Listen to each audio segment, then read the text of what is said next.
Continue firing हो रही थी तो लोग एक दूसरे को कुचलते हुए धक्के दे रहे थे, तो मैंने मिसेस को दलदल की तरफ धकेला दिया। तो घोड़े वाला तो हमारे को तुरंत छोड़ के, घोड़ा छोड़ के भी भाग गया। वो घोड़ा भी छोड़ा और वो खुद भी भाग गया जंगल में। डर बहुत ज्यादा था। लोग चिल्ला रहे थे, गिर रहे थे पहाड़ों से। जो पीछे मेरे मेरे से आगे भी काफी पब्लिक थी, मेरे पीछे भी पब्लिक थी। लोग गिर रहे थे, गिरते हुए आ रहे थे। कोई नदी में गिर रहा था, कोई पत्थर पे गिर रहा था।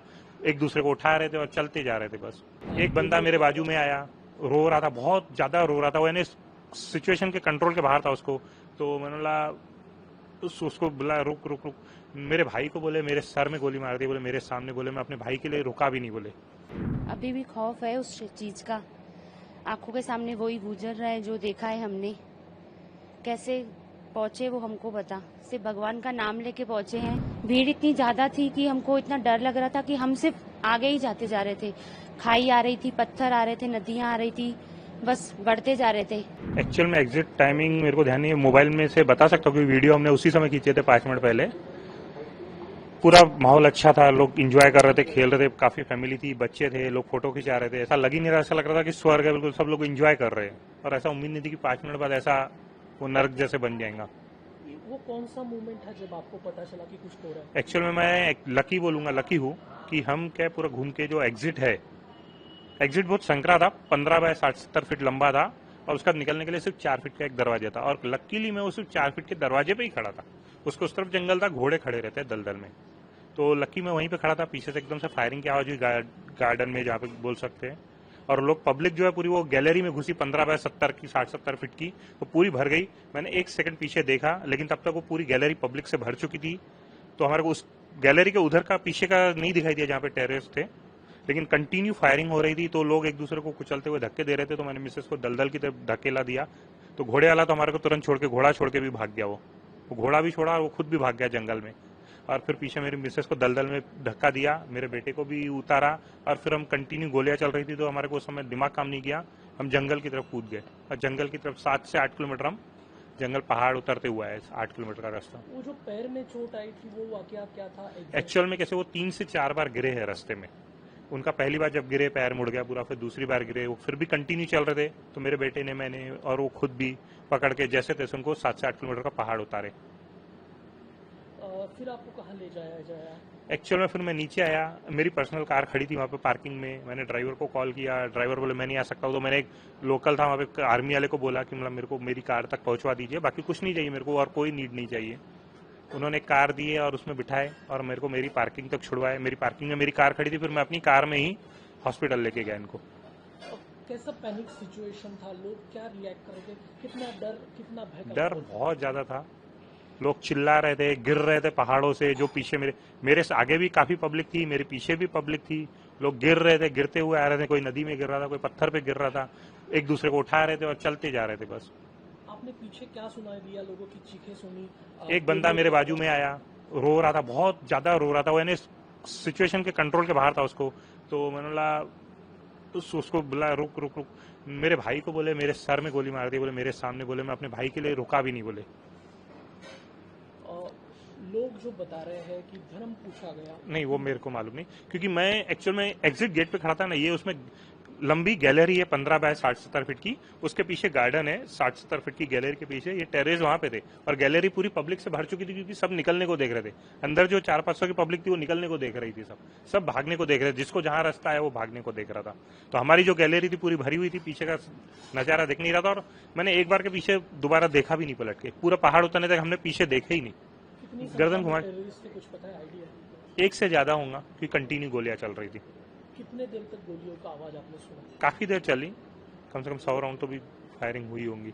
और वो पूरे इसमें से बाहर निकलने में आपको कितना समय लगा?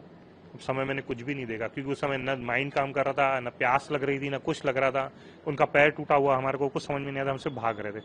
और लोग जो घायल थे उनको आपने देखा है? घायल मीन सब घायल होने के बाद भी भाग रहे थे, कोई रुक नहीं रहा था। क्योंकि रुकना मतलब पीछे से कहाँ गोली लगेंगी मालूम नहीं। तो सबको लग रहा था भाई सेफ नीचे पहुंचना है हमारे को। जब तक सेफ नहीं होंगे, जंगल में कोई सेफ्टी तो थी नहीं, नीचे पहुंचना है। भले लोग गिर रहे थे, कोई लेडी गिर रही थी, फिर कोई उठा रहा था, कोई गिर रही थी, कोई उठ रहा था, फिर लेकिन चलते जा रहे थे। अब आप सुरक्षित तरीके से वहां पहुंचे, तो उसके बाद यहाँ तक आने का सफर क्या था? मैं एक्चुअल में फिर वहाँ अनंतनाग में मेरे को डिस्चार्ज मैंने उन्होंने एक्सरे वगैरह किए, बोले 2 जगह से एक्चुअल में एक जगह फ्रैक्चर हुआ, लेकिन आपने उनको फिर भी कंटिन्यू दौड़ाए तो दूसरा भी फ्रैक्चर हो गया। अब इनको बोले आप प्लास्टर वगैरह करना पड़ेगा, यहाँ पे ट्रीटमेंट आपको लेना पड़ेगा। मतलब मैं यहाँ पे ट्रीटमेंट लूंगा नहीं, मेरे को एक्चुअल में अपनी सिटी जाना है। तो मतलब आपकी परमिशन है क्या? डॉक्टर बोला मैं जा सकता हूँ क्या? बोले हाँ आप ट्रेवल कर सकते हैं, हम प्लास्टर वगैरह चढ़ा के दे देंगे और आपको दवाई या इंजेक्शन दे देंगे और आप जा सकते बोले, लेकिन आपको ट्रीटमेंट आपके शहर में जाके लेना पड़ेगा। मैं ठीक है, मैं वहाँ जाके लूंगा। फिर मैं श्रीनगर अपनी खुद की कार में ही आया, कुछ नहीं, हम खुद ही कर रहे थे सब। श्रीनगर पहुंचा, वहाँ पे होटल वगैरह किया, वहाँ पे रहा, कंटिन्यू फ्लाइट देख रहा था, कोई फ्लाइट नहीं मिल रही थी। तो मैंने विक्की कुकरेजा जी है उनको फ़ोन किया, मतलब ऐसी ऐसी बात है, मैं ऐसी सिचुएशन हूँ, मतलब पैसे भी मेरे देने को रेडी हूँ, मेरे को सिर्फ एक फ्लाइट चाहिए यहाँ से निकलने के लिए, दिल्ली की हो मुंबई को, उसके आगे का भी मैं खुद कर लूँगा, सिर्फ यहाँ से निकलने के लिए एक फ्लाइट हो, क्योंकि मेरी मिसेस के पैर फ्रैक्चर हो चुके हैं और मतलब मैं रुक नहीं सकता हूँ यहाँ पे। हालांकि मैं डरा नहीं था कि श्रीनगर में ऐसा कोई ये नहीं था। तो उन्होंने ठीक है बोले मैं सीएमओ के पोर्टल पे बोले आपकी डालता हूँ, और डिटेल वगैरह लिए डाले। और उसके बाद में फिर मेरे को मुंडे जी कोई है, उनकी कॉल आई, थोड़ी देर में ही आ गई कॉल। और फिर उन्होंने कंटिन्यू मेरे को कॉल कांटेक्ट में, रात के 1 बजे तक मेरे कांटेक्ट में थे। वो मेरे से पूछ रहे थे आप कैसे हो, क्या हो, आपको फ्लाइट की टिकट मिली? हमला हाँ मिल गई, आपने टिकट दे दिए। फिर मैं एयरपोर्ट जा रहा था तो भी उनकी कॉल आई, बोले आप एयरपोर्ट के लिए निकले कि नहीं निकले? मतलब हाँ मैं निकला हूँ, आप टेंशन मत लो। बोले आपको कोई नीड है क्या? मतलब नहीं, मेरे को कोई नीड नहीं है, मेरे को सिर्फ फ्लाइट की टिकट चाहिए यहाँ से बाहर निकलने के लिए, उसके आगे का मैं खुद ही देख लूंगा। तो बोले कोई दिक्कत नहीं, यहाँ से हम आपको श्रीनगर से मुंबई तक की टिकट दे रहे हैं, बोले आपको, मतलब कोई दिक्कत नहीं, मुंबई से मैं नागपुर खुद ही कर लूंगा, मेरे को कोई कुछ नहीं चाहिए, मेरे को सिर्फ यहाँ से निकलना है। ये पूरा वाकया, ये पूरा इंसिडेंस आपके दिमाग में अभी भी होगा, कितना आपको डर लगा था और क्या महसूस कर रहे हो यहाँ आने के बाद? नहीं, उस मेरे को एक्चुअल में वही सिर्फ एक नज़ारा है जो लोग एंजॉय कर रहे थे 5 मिनट पहले, जो नज़ारे थे वो नज़ारे और बात का माहौल बहुत अलग हो गया था, कुछ समझ में नहीं आ रहा था। बाकी उस समय तो एक ही था कि फैमिली को नीचे लेके जाना है, सेफ करना है और इनका ट्रीटमेंट करवाना है, बस यही लग रहा था। उस समय क्या महसूस किया कि आपने कि जब एक्चुअल में मेरे को सबसे पहला डर तब लगा जब गोलियां कंटिन्यू चल रही थी, डर लग रहा था, काफ़ी डर लग रहा था। लेकिन मेरे बेटे ने हिम्मत दिखाया, उसके कारण मेरे को हिम्मत आई ना, चलो नीचे, भगवान का नाम लेते जाए, जय माता दी बोल रहे थे और नीचे चलते जा रहे थे।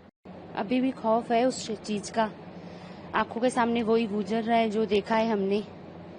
कैसे पहुंचे वो हमको पता, सिर्फ भगवान का नाम लेके पहुंचे हैं। 2 मिनट का फासला था, नहीं तो हम यहाँ तक आज नहीं रहते थे। पीछे मुड़ने का टाइम ही नहीं था हमारे पास कि हम पीछे देखें कि क्या हो रहा है। भीड़ इतनी ज्यादा थी कि हमको इतना डर लग रहा था कि हम सिर्फ आगे ही जाते जा रहे थे।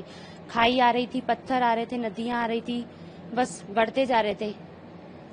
8 किलोमीटर की दूरी पर, यानी हम 8 किलोमीटर चले, 4 बार मैं फिसल गई। उसके बाद भी भगवान का नाम लेके इन्होंने और मेरे बेटे ने हेल्प की मेरी, तभी पहुंच पाए हैं, नहीं तो आज हम यहाँ पे नहीं रहते थे। जैसा कि आपके हस्बैंड ने बताया, एक खुशी का उस समय आप लोग खुशी मना रहे थे या फिर एंजॉय कर रहे थे वहाँ पे, सडनली ऐसा क्या हुआ कि ये पूरा दुख में, गम में बदल गया पूरा माहौल? वो अभी बता नहीं सकते हैं, क्योंकि जब हम उस टाइम पे थे, घोड़े से उतरे, घूमे, तब इतना अच्छा लग रहा था हमको। 400-500 लोग थे वहाँ पे, एंजॉय कर रहे थे। उसके बाद जब हम एग्जिट पे पहुंचे तो ऐसा ने कुछ हमको समझ में नहीं आया कि होगा कुछ ऐसा। बस पीछे से रश ऐसे दौड़ते आ रहे थे पीछे से, और गोलियों की आवाजें आ रही थी। तब हमारा माइंड काम वो तो कर रहा था, पर कुछ समझ में नहीं आ रहा था। हम बस चलते जा रहे थे, कूदते जा रहे थे, और बहुत डर लग रहा था कि हम जा पाएंगे कि नहीं, क्योंकि लोग बोल रहे थे बस चलते जाओ, रुकोगे तो कुछ फायदा नहीं है, बस चलते जाओ, जितना भी दूर हो। पूछ के भी जा रहे थे कितना किलोमीटर है, नीचे उतरते जा रहे थे। किस तरीके का मंजर था वहाँ पे? आवाजें, चीखे, गोलियों की बौछार, क्या आपने महसूस किया उस समय? बस लोगों की चिल्लाने की आवाज सुनी, गोलियों की आवाज सुनी, उसके बाद तो नीचे उतरना था। फिर तो माइंड में कुछ था ही नहीं, वो अपना ही हम देख रहे थे कि कैसे नीचे पहुंच जाए।